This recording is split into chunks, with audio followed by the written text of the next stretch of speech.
भस्म करीन तुझ्या जीवनाशी तुझ्या जीवनाशी रामदाजी गजी हे रामदाजी गजी रे रि हरी हरी हरिया पती पाय मोजित नेत्र पुशीत गेली निघून आपल्या घराशी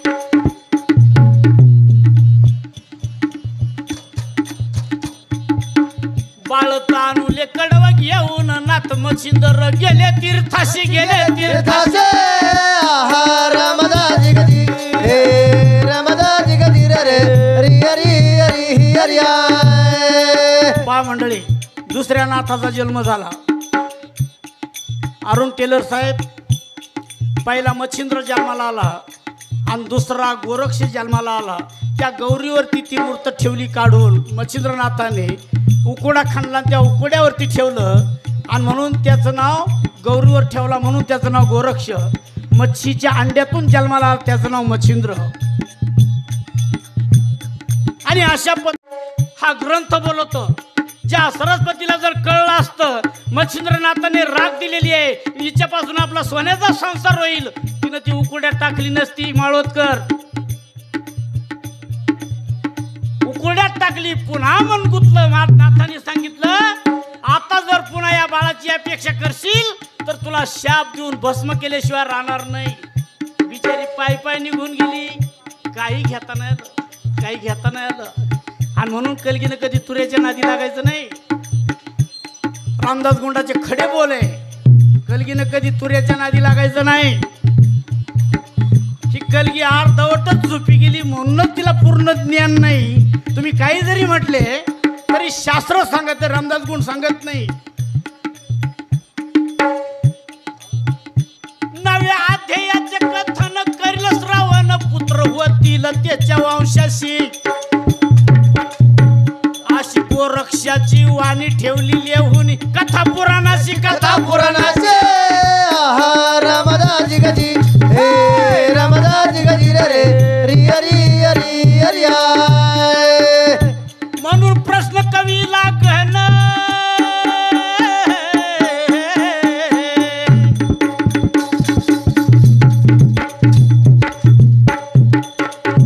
म्हणून प्रश्न कवीला गहन व्हावे सावधान प्रश्न तुम्हाशी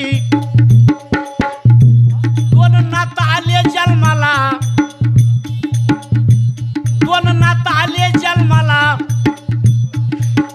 आयोनी संभाव जन्म झाला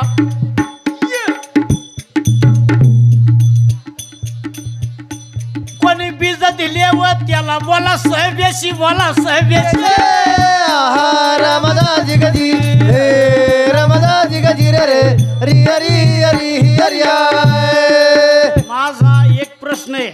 कोणी नवनाथ ग्रंथ वाचला असेल कोणी नसेल वाचला मच्छीच्या अंड्यामध्ये मच्छिंद्रनाथाचा जन्म झाला आणि उकुरड्यामध्ये गोरक्षनाथाचा जन्म झाला पण कुणाचं तरी बीज कुणाचं तरी वीर्य असल्याशिवाय वस्तू जन्माला येत नाही काळे साहेब माझा प्रश्न कलगीला असा आहे मच्छीच्या अंड्यामधून मच्छिंद्रनाथाचा जन्म झाला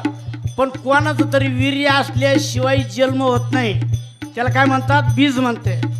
मग हे मच्छिंद्रनाथाचा जन्म जर अंड्यातून झाला तर त्या ठिकाणी बीज कुणाचं होतं आणि उकुरड्यामधून जर गोरक्षनाथाचा जन्म झाला मग त्या ठिकाणी बीज कुणाचं होतं आई नसली तरी चालेल पण बापाची गरज आहे आकाशी टांगला पाळणा धर्तरीवर लोंबले पायी आधी जन्मला मुलगा नंतर जन्मली त्याची आई असं शास्त्र म्हणतंय आणि म्हणून ऐकायचा कलगीतूर आमच्या बसलेल्या प्रेक्षकांना माझी नम्र विनंती आहे आकाशी टांगला पाळणा धर्तरीवर लोंबले पायी आधी जन्मला मुलगा नंतर जन्मली त्याची आई आईची गरज नाही पण बापाशिवाय जन्माला येता येत नाही त्याला तुरा म्हणते तालुका पारनेर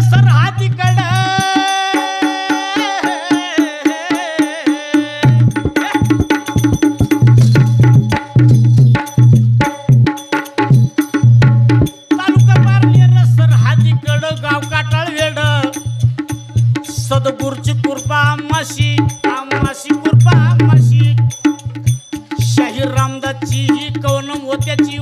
ठेवली करून जनसेवेशी जनसेवेशी सेवेचे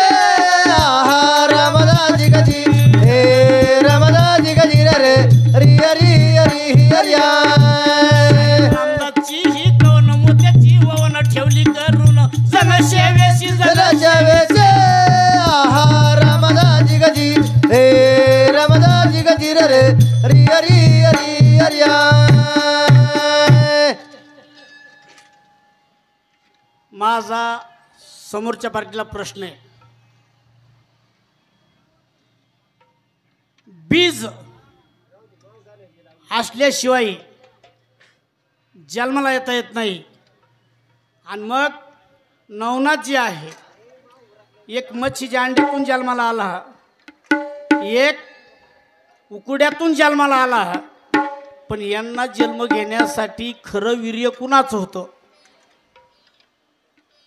त्याला बाप म्हणतात ना दत्ता माडिक पुणेकर म्हणायचे एक गाणं रेडा देतोय धार टुपमध्ये जलमलं पोर बाईच्या गड्याच्या जागेवर बसली या बाय मांजरासारखं राहायचं कुणी कुणाला नाही बोलायचं हे असंच चालायचं कुणी कुणाला नाही बोलायचं हे असंच चालायचं कुणी कुणाला नाही बोलायचं हे असंच चालायचं कुणी कुणाला नाही बोलायचं हे असंच चालायचं कुणी कुणाला नाही बोलायचं हे असंच चालायचं कुणाला नाही बोलायचं हे असंच चालायचं हे फक्त उदाहरण दिले ते गाणं म्हणायची आवश्यकता नाही पण दत्ता माडिक पुणेकर म्हणतात रेडा देतोय धार टुपामध्ये जलमलंय पोर हे माळोदकराला कळलं पाहिजे धार कशाची पोर कशाचं बाई कोण आणि म्हणून एवढ्या दोन प्रश्नाची उत्तर आपल्याला कलगीवाल्याकडून घ्यायची पण पुढे जातात